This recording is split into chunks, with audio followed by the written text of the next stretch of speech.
Here in ons lofsang wil U leef, in ons aanbidding blyde weer. Ons is lief vir U, hoor ons halleluja. Kom en word verheerlik hier ons, kroon U weer en weer, koning van eeuwe. Kom en neem alleen die eer ons, lê ons kroone neer, koning van eeuwe. Oh, oh, oh, oh, oh, oh. Met hande hoog sal ons U prys, met harte hoog ons lof bewys, want U is altyd waardig. Hier in ons lofsang wil U leef, in ons aanbidding blyde weer. Ons is hier vir U, hoor ons halleluja. Kom en word verheerlik hier ons, kroon U weer en weer, koning van eeuwe.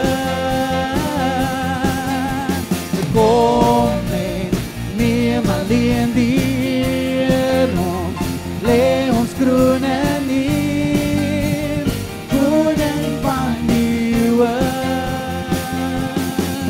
Wees koning van ons harte, Here neem beheer. Wees koning van ons lewens, Here meer en meer. Wees koning van ons harte, Here neem beheer. Wees koning van ons lewens, Here meer en meer. Kom en word verheerlik hier ons, kroon U weer en weer, koning van eeuwe. Kom en neem alleen die eer ons, lê ons kroone neer, koning van eeuwe. Kom en word verheerlik hier ons, kroon U weer en weer, koning van eeuwe.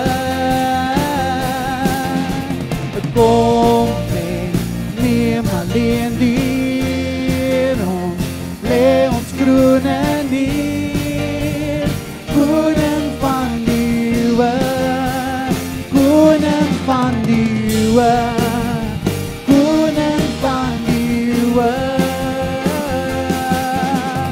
Oh, oh, oh, oh, oh, oh, oh,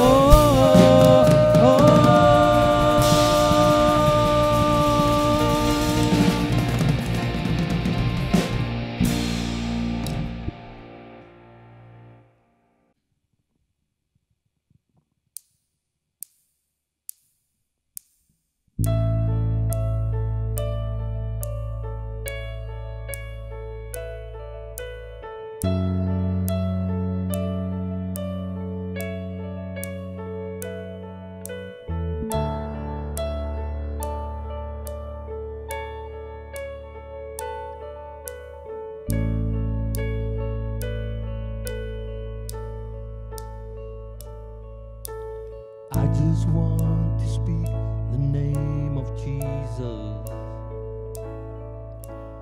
over every heart and every mind, 'cause I know there is peace within your presence. I speak Jesus.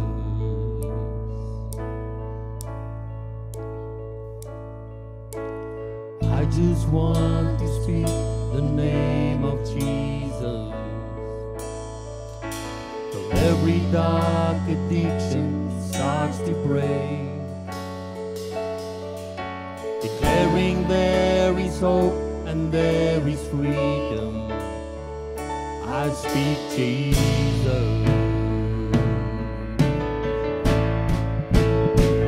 Your name is power.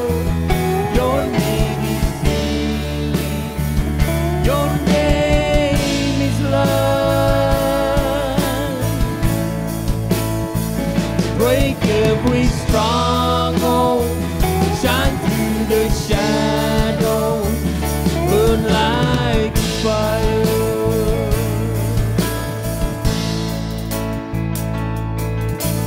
I just want to speak the name of Jesus over fear and all anxiety.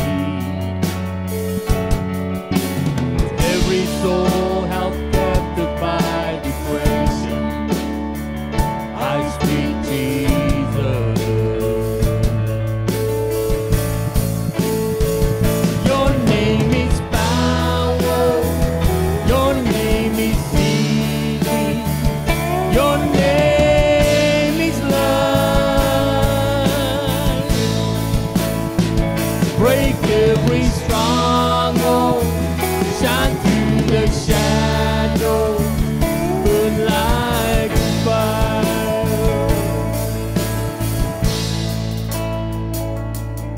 Shout Jesus from the mountains, and Jesus in the streets, Jesus in the darkness over every enemy.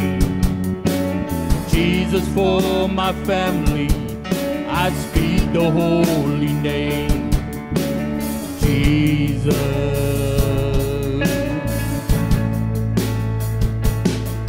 Shout Jesus from the mountains, and Jesus in the streets, Jesus in the darkness over every enemy. Jesus for my family, I speak the holy name, Jesus.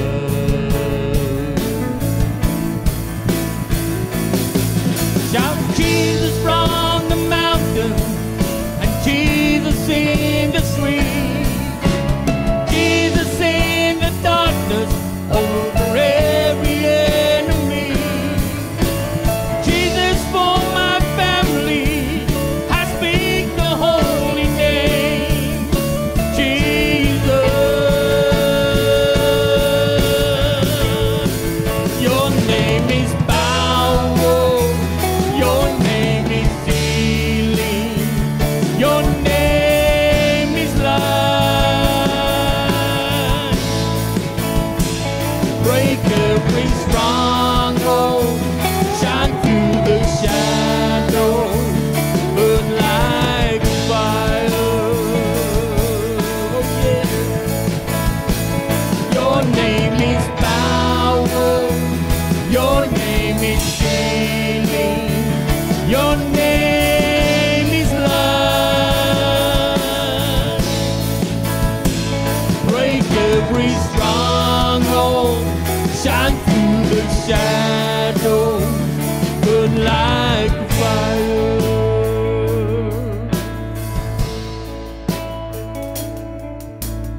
I just want to speak the name of Jesus over every heart and every mind. 'Cause I know there is peace within His presence. I speak Jesus.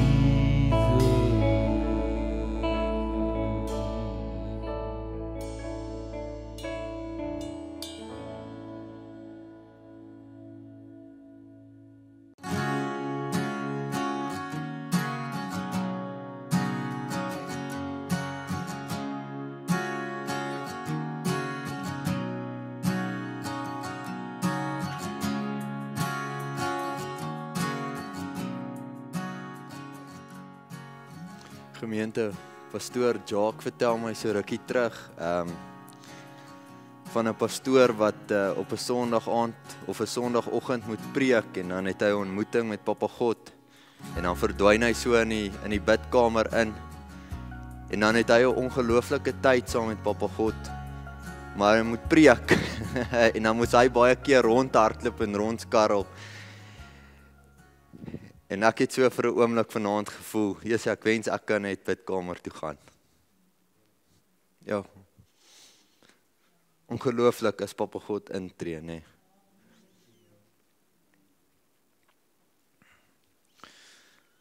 Ek wil vanaand bietjie met julle praat. My woord se tema is as alles te veel word. En ek dink my preek kon eintlik 'n paar temas gehad het. Maar ons gaan begin hiermee. Ek hou van die prentjie wat Ewen daarby gesit het. Dankie pastor, ek waardeer dit. Wie van julle voel asof die wêreld, die lewe, veral nou in November maand, wat ons môre instap, bietjie te veel raak? Sane sien.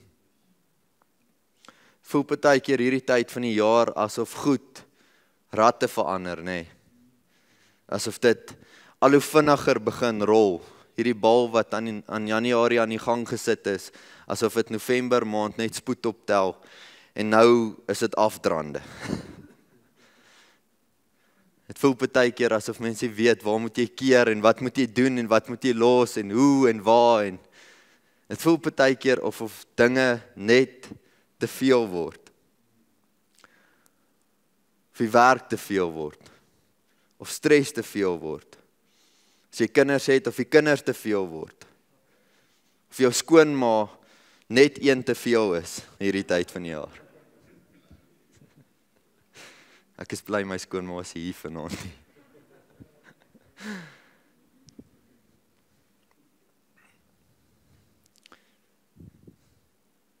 Mens voel so hierdie tyd van die jaar so, nee. Nee, afgelope 2 weke as ek op 'n interessante tyd in my lewe waar ons bietjie deur challenges gaan, ook dinge in ons lewe ervaar wat baie keer voel, Jesus, dit raak te veel.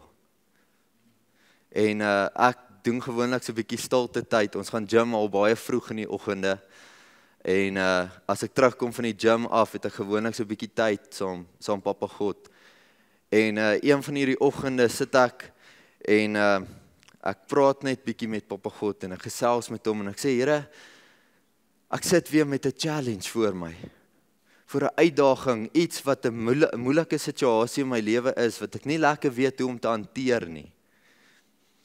En dit is asof Papa God my na 'n paar jaar vroeër terugvat, waar ek 'n soortgelyke challenge moes face.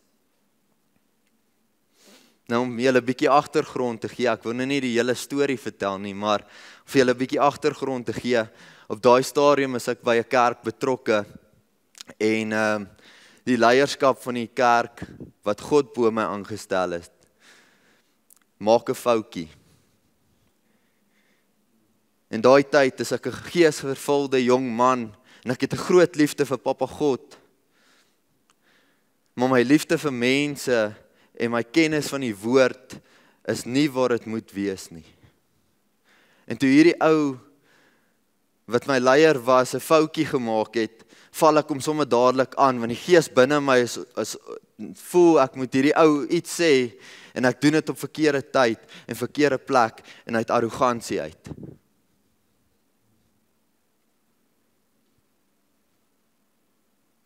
Sien, ek vat 'n geleentheid van hierdie leier wat bo my aangestel is, weg om reg te maak dit wat hy verkeerd gedoen het.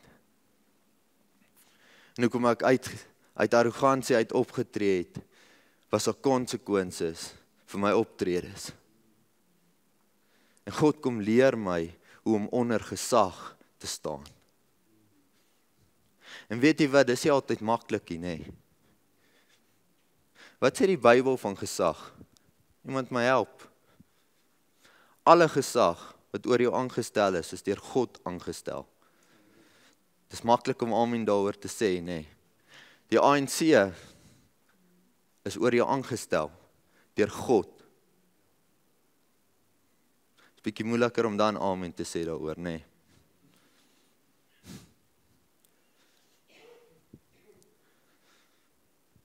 Ouens, ons het môre verkiesing. En ek wou dit eers bietjie later in my preek ingebring het, maar ek dink dit is 'n goeie tyd. Ons het môre verkiesing. En ek wonder hoeveel van ons het al bietjie gaan bid en vir Papa God gevra, Here, wat 'n keuse moet ons môre maak? Want maak nie saak wat 'n keuse jy môre gaan maak nie. God sal die gesag oor jou aanstel wat jy nodig het vir die volgende seisoen. Dis harde woorde. Dis woorde wat 'n ou moet hoor. Selfe mense wat môre 'n keuse moet maak. En as dit jy is, dan moet jy hierdie ou maar vat. Ek is jammer. Maar dieselfde mense wat môre daai keuse moet maak, is ook ouens wat by 'n braai sit en sê, "Jessie, kyk hoe lyk die land. Nee, my kinders moet eerder hier weggaan. Hulle moet hier wegkom so gou as moontlik. Daar's nie meer 'n hoop en 'n toekoms nie." En as jy daai persoon is, dan moet jou gesindheid verander. Want as jy nie glo in 'n hoop en 'n toekoms nie, gaan daar nie 'n hoop en 'n toekoms wees nie. As Christene is ons veronderstel om die lig van hierdie wêreld te wees. En dan staan ek by 'n braaivleisvuur en is Christene wat hierdie goed sê. Ek het baie vinnig, baie ver in my preek ingespring. Awesome, Papa God, dankie Here. Maar eintlik bietjie met julle praat oor 2 Korintiërs 5 vers 17. En dan gaan ek afgaan tot so vers 21. Dis 'n ongelooflike vers. En ek gaan nou terugkom by die hele verkiesing en mense wat sê daar's nie hoop vir ons land nie. En dan gaan ek vir jou sê hoekom daar hoop vir ons land is.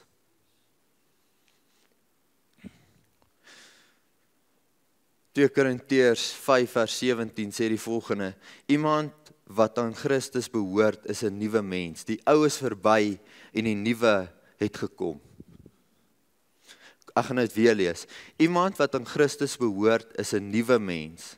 Die ou is verby, die nuwe het gekom. Nou ons in die kerkwêreld het so sê ding gewoonlik, waar as ons nuwe mense kerk toe nooi, dan sê ons vir hulle gewoonlik, jy kan kom nes jy is. God gaan jou aanvaar nes jy is. God is lief vir jou nes jy is, en daai is 'n groot waarheid. God sal jou ontmoet daar waar jy is. Maak nie saak met wat se probleme, of wat se verslawings, of wat se, waar jy in jou lewe is, God sal jou daar ontmoet. Maar die ding is, as jy God aanvaar het, as jou redder en saligmaker, kan jy nie meer bly waar jy is nie. Dan moet daar verandering in jou hart plaasvind.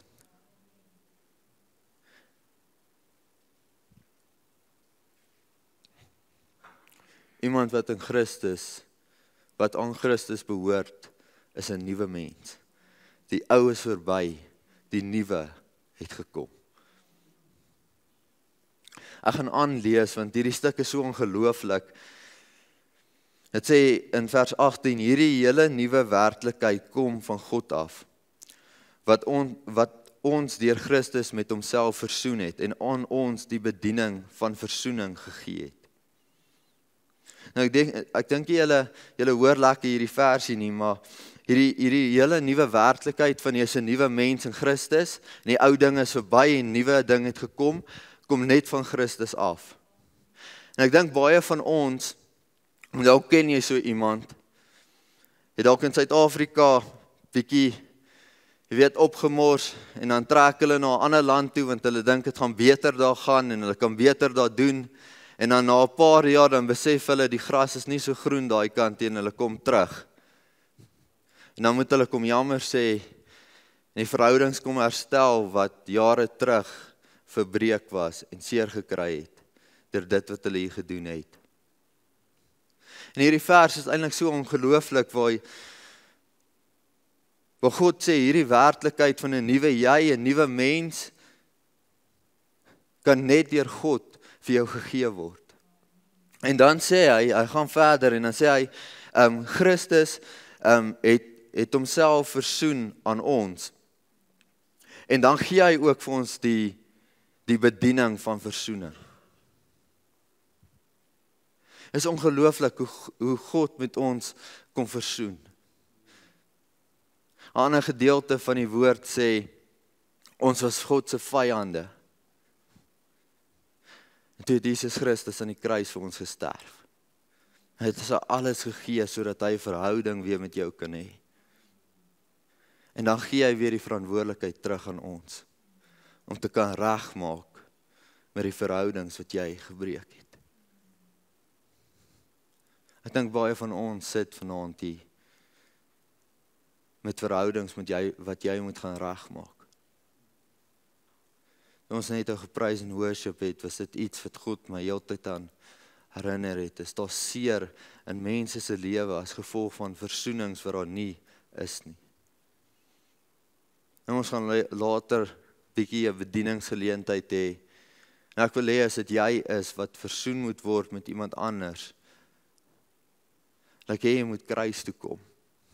En ek wil hê jy moet wag tot môre om te versoen met daai persoon nie, want God het nou vir jou die verantwoordelikheid gegee.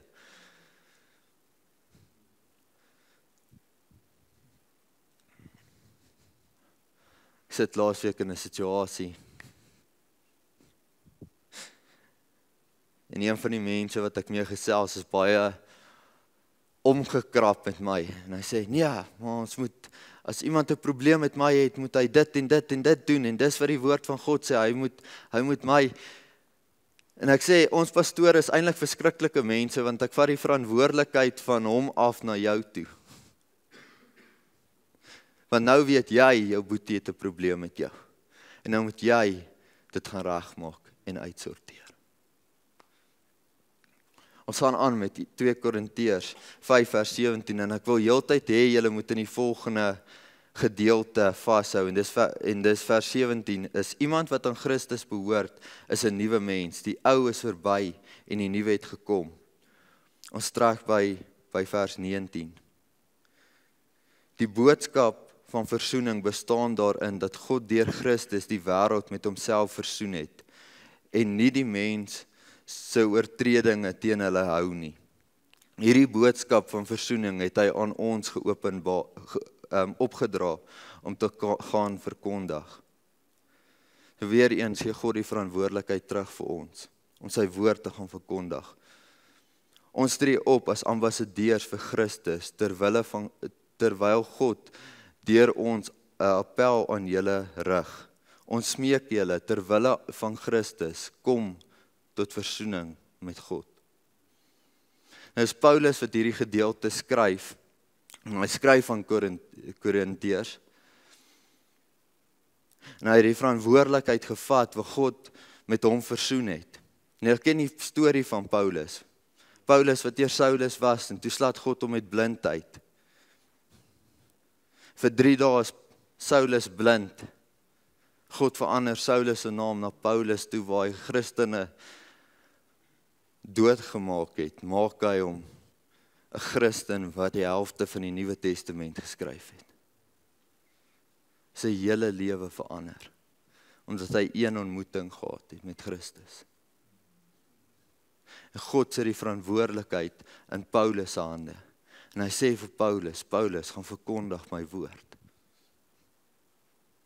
Gaan versoen mense weer met my. Gaan vertel hulle van wat ek vir hulle gedoen het, sodat hulle kan bid en by my kan uitkom, sodat ek weer kan relationship met hulle hê. Is vir my interessant, die afgelope tyd kom bid verskriklik baie in alles wat ons doen op. Woensdag aand het ons tieners gehad hier by die kerk, en vir die eerste keer voel ek in my hart, ons moet bietjie opbreek in kleiner groepies, en ek wil hê die groepies moet net vir mekaar bid. En dit is 'n ongelooflike testimony wat ons uit daai groepies uitgekry het. jong mense van 13 jaar tot 18 jaar wat vir mekaar bid en lewens verander. En ek het leiers in die kerk wat daarvoor kan getuig. Ouens, is tyd dat ons terugkom na gebed. In Christus is jy 'n nuwe mens. Jy kan nie net hier in die kerk sit en dieselfde persoon wees toe jy ingestap het by die deure nie. Jou hart en jou lewe moet verander. As jy nie elke dag meer soos Christus lyk en ryk en loop en bedien, is daar iets fout. En ek wil julle 'n klein testimony vertel voordat ek gaan afsluit en geleentheid gee dat ons bietjie mekaar kan bedien.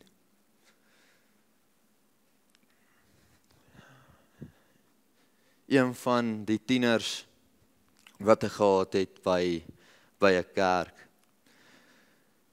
Oukie was op dwelms vandat hy 11 jaar oud is. Toe hy by die tieners aangekom het, het hy nie lekker geryk nie, het hy lekker gelyk nie. En hy het gekom hoekom ons ietsie gehad het om te eet by die tieners. En ek begin 'n pad saam met hierdie oukie stap en hy vra my op 'n stadium, hierdie Jesus wat jy van praat, wie is hy en hoe ontmoet ek hom? En ons begin saam met hom te bid. En hy gee daai aand sy hart vir God. En in 'n week se tyd is hy terug by sy maale. Hy bad weer. Sy hare is die volgende week gesny. Hy skoon geskeer, hy's aangetrek. Hoekom? Hoekom het sy hele appearance verander as gevolg van 'n ontmoeting met Jesus? Jy sien, dis dalk 'n hart wat verander het. Dis dalk hier aan die binnekant wat verander het, maar dit het buite toe uitgedra en uitgestraal. Waar die hart van vol is, op die mond van uit. Op die mond van oor, afhangende van wat se. Jy kan aan mense se kleredrag sien, wat is vir hulle belangrik. Jy kan aan mense se leefstyl sien, wat is vir hulle belangrik.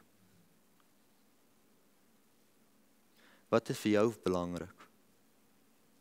Is jy dieselfde persoon wat jy 5 jaar of 10 jaar terug is? Kom sit jy maar net 'n kerkbank vol? Of laat jy toe dat Jesus Christus jou lewe elke dag verander? Ek wil vanaand vir jou geleentheid gee. Ek wil hê ons moet kruis toe kom vanaand. En as jy iemand is wat vanaand voel, weet jy wat? Die lewe is besig om my vanaand bietjie te rol. Het is November maand en ek weet nie hoe ek deur hierdie maand gaan kom nie. Maar ek jy moet bietjie kom kniel hier by die kruis. By Jesus se voete kom stil raak en sê, Here, hier is ek. Ek wil meer soos U lyk, en ryk, en loop, en praat. En as jy vanaand iemand is wat 2 jaar net 'n kerkbank vol sit, en daar's geen verandering in jou lewe nie, wil ek jou vanaand uitnooi om meer tyd in gebed te spandeer. Om meer tyd in die woord van God te spandeer. En om vanaand uit te kom na Jesus se voete toe en vir hom te sê, Here, ek kom doen dit op 'n Sondag baie goed. As ek hierdie masker aansit van heiligheid. Maar Here, U moet my lewe kom verander. Want ek kan nie so aangaan nie. Ek lyk nie soos U hierdie week nie. Kom verander my lewe. En ek wil julle een laaste storie vertel. Ek en pastoor Jacques gesels hierdie week. My eerste jaar van teologiese studies leer hulle ons van 'n pastoor wat verskriklik gedrink het. Iewers in Amerika of Kanada of iewers. Hy het 'n gemeente van oor die 5000 lidmate. Deur die week sien hy niemand nie, hy praat met niemand nie want hy's 'n alkoholist. Maar as hy Sondag op die stage stap, dan is hy nugter en hy preek met 'n anointing. En mense kom tot bekering by die duisende. En die Heilige Gees werk.